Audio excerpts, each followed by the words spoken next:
Okay. Okay, so this is just going to be a quick bit about setting up a still life. Please note I have a very restricted area in the kitchen. Okay, that gives you a scale of what I'm working on. And just so you show you the oddball things I've pulled together, right? 3 jars, something off my dressing table, which was, you know, one of those pot puree things. Oh, a train whistle, a bit of jewellery, right? A bit of fruit, because fruits always adds a bit of colour. Okay, and 2 bits of greenery from the garden, and a vase. There's Okay. lots there. So that's how I start. And you could think this is the final version. Doesn't it look fantastic? Okay, but it doesn't really. Now, first thing I want to draw your Eileen, attention. can I just pause you for a second? Has Sure. everyone worked out to pin Eileen's screen? No. So you've got it big view. Yeah. You haven't yet, so you need to see the. Yeah, I'm doing it on the phone. Perhaps I'll try it. You're on a small screen, aren't you? Look, can you let me in on the, I'll switch this one down. I'll put it on me with video. Yeah. What you're joining, and I'll tick joining on another one, and then you'll be able to see it more easily. Elizabeth, what did you say? Isn't June on a small screen anyway? Yeah, I'll Put it on your phone or on your whatever. switch this on. Is it gone? Yeah, I've switched it off. That's all right. Okay, so now you just want to pin the one that Eileen's got an array of exciting stuff on. That's exciting. Eileen, move your camera around a little Yeah. bit so we can see the one that's moving. Okay. Yeah. So for scale for a hand, that's the scale of my hand. That's the microwave. So that gives you another idea. You know, that's as. Have you got it, June? Yeah. Excellent. Tiny little train whistle. Ah. Okay. Train whistle blowing. Okay, so you can always choose a theme, whereas I just thought what would prove what I wanted to do. Anyway, before you even do your arrangement, the things to sort of think about setting up. Now, this is well beyond what you need to do. You could just stick it on the table like that and paint it straight off, all right? But these are the extras to help you if you want. So here you've got a shadow coming from the top of the cupboards about it, and you've got marks on the wall, and you've got microwaves in the background and everything. So the first thing I normally do is grab a piece of cardboard, that's side 1, okay, and grab a second piece. Just done that already. Side 2, okay. Now at this point I'm going to try and stand the computer up so that you can see next.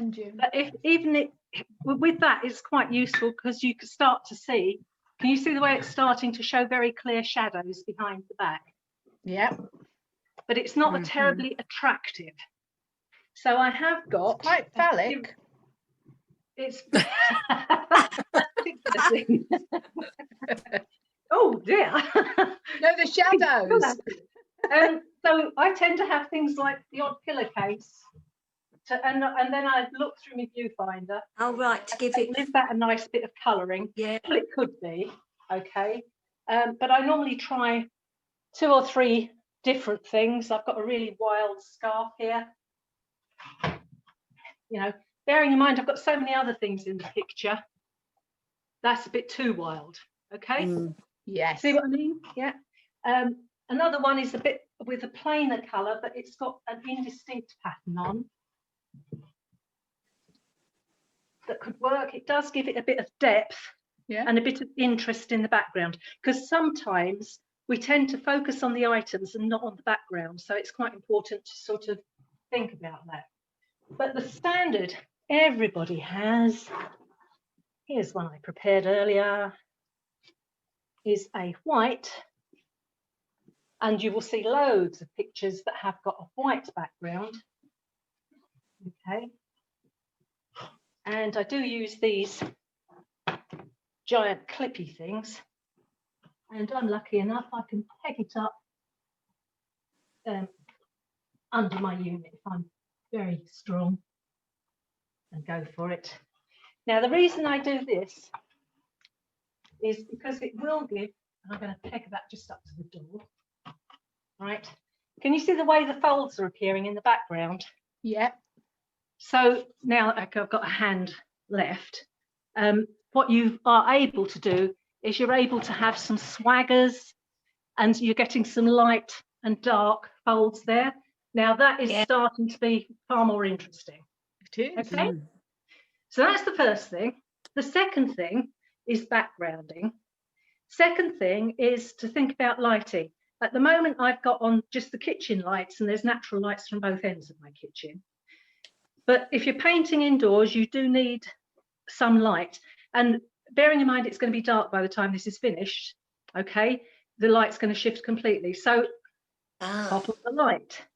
And this is just, what I'm using is a straightforward desk lamp. It's got a bluey white light in it, okay, so which is nearer to natural daylight. And what I want is, during the time that I'm painting, is to have the shadows in a consistent place. Because again, we're quite often nervous about putting in the deep shades behind and along the edges. But if you've got a consistent light there, it reminds you to do it. Okay, there are loads of cute ways you can, you know, put filters on and things to get Rita, Kath, oh, she's there. Yeah, okay, so that's that part of it. And then we come to the arrangement. All right, now only things I wanted to say about your arrangement is, well, I have definitely got far too many things here. All right, now personally I'm looking for a mix. If I'm painting this way up, okay, so that is portrait, I'm looking for a mixture of things that are tall down to things that are really short. Yeah, like the fruit or something. Yeah. Okay, so that's one thing to consider. But I tend to paint that way, landscape. Okay, in which case a collection of short things and maybe one or two tall things. But the idea is, don't, unless you've got a really long thin panel, make sure that you have a mixture of heights. Okay, so that's really the sort of big points to think with. Because I did one earlier, etc., I'm going to tell you what I got rid of. I didn't like the green because there was too many colours in here, so I got rid of the bottle. Okay, my second bottle I did try because I quite liked the colour and the bits around it, but actually no, I hadn't got anything else red in it, so that knocked that one out. I stuck with a tall pillar, okay, and this little vase, I thought, well, actually, I'll show you why I put that in the end. Right, I didn't have it in to start with. I put this in because I thought, well, I like that one. I liked the two bits of colour, and actually what I quite liked was the cork in the top there, and you can tell most of this came off of my sort of kitchen, bedroom areas things. There was something there that was a bit quirky, okay, bit of jewellery, stuck a bit of bling, and I liked me too bits of fruit for my colour, i.e. bringing the people's view in and up the pillar, yeah. And I wanted to get in my little chuff chuff train, but I thought there's something wrong there. Can you spot what it is? You've got a big gap. Everything is at this level. Yeah. Low level. And there are big gaps. So you're quite right. So if we put that in there, ways we can adjust the thing are we put that in there, choose my greenery, chosen because it's got round shapes in, which also reflect The container. the round jar. Okay, and these, so there's a regular pattern of things. But when you look at it, I'm turning it up the other way because I'm getting a pain in my arm. That as an arrangement, that needs to come forward. Yeah. You're getting overlaps. You're getting interesting shadows. You're getting this curly bit of foliage bringing the eye round to the front. So I'd probably bring that one in a bit more. So we're to here. And then you've got this lead up this way, and this reflection of the rounds happening here and in the whole picture. Okay, so I might fiddle around with that a little bit, but that, she says, taking a screenshot, is probably what I'll paint. And now the only last thing to say is, if you're in an artist studio and they set up a light box, they would have their light box there with the setup, and virtually parallel, same eye height level. I'm sitting down now, so I'm at eye level with this, as is on my board, and I'm painting with the board upright. And there endeth my one and only lesson on how to set up a still life. Height, width, and light and shade. So are you saying traditionally, or you wouldn't? Yeah. Presumably you could do it from a little bit overhead or angle. You know, you said you'd have it at the same. You could, but if you think about it, and it is true, some people could paint it like that. Yeah. But that is not. That is a very non-traditional approach. Okay. So traditional, it's more or less straight on eye level. Thank you. Yes. What about the lighting? Right, with the, go on. The question about the lighting. You've got it where you're viewing it now. Is the lighting slightly to the side of there? Yes, I could light it from the top if I had something to stand it on. Yeah. It was limited by how far the electric wire would. Oh right, okay. So where you could have it bottom lit, which is also that I quite like that. Yeah. I like it being thrown up there. So it's your choice at the end of the day. Yeah. So it doesn't have to be lit from any level. And what you can do is, if you haven't got a place to put this in a corner, this type of arrangement, you can use a big cardboard box. Yeah. And the way lots of people do that is they then cut a hole in the cardboard box and put a single layer of tissue paper over it, white tissue paper, and shine the light through from behind it. And diffuse it. And they move the light around. Yeah. Yeah. And I've seen other people using, you know, those tiny pin lights that you can just clip onto your shirt or something to go running or whatever. A really small one of them, just on the cardboard box clipped on the inside of that, so they won't even rely on having electric light connected. Yeah. So really it's about playing about with it. But the things that I think we hadn't covered before were definitely about having a background, making the background interesting by having some folds in there, and having the shadows and starting to see how deep the shadows would be or not. Is that fair enough? Yeah, very good. Yeah. Okay. It's okay. interesting. I've done. I do big time flower arranging, which doesn't always mean flowers, often means cloth. And Yes. lighting is not an issue that is relevant in that. Yes, it needs to be lit, but not in the same sort of way. Yeah. So it's quite interesting to think about the lighting. That's why I was asking you. Yes, and if I was painting outside, I'd probably have a different approach. I'd probably sit in the shade, for example, and things. But I always have that problem as the day goes. It never looks the same. You notice that with the sea and clouds, they just keep changing. Yeah. I wonder why. Anyway, I think that's just something to think about. So when Frances is finished and when we've got our paints in our hands, we'll just ask more questions. But I'm going to leave it as it is. Do you think there's anything that should be altered dramatically? Brilliant. You haven't brought the fabric underneath it. Okay. Yeah. I'm just asking. I mean, normally when I've done them before, I've brought the fabric all the way Had I underneath. got enough hands to hold the camera as well? Yeah. Okay. That might have helped. Yeah. Yeah. That is a technical problem that we have. Yeah. I quite not like enough it even hands. half in and half out. Doesn't anybody ever do still life without this folded fabric behind? Of course they do, but it's important to have. It's not. You can have no background at all, right?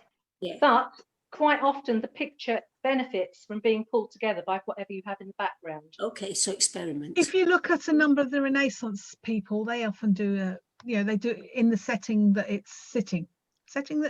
Yeah. the settings. Yes. What I find interesting about this, and it's fantastic demonstration for us, Eileen, thank you, is that there isn't necessarily a story to it though. The story Well, is there is just to me. colour. Okay, your bedroom.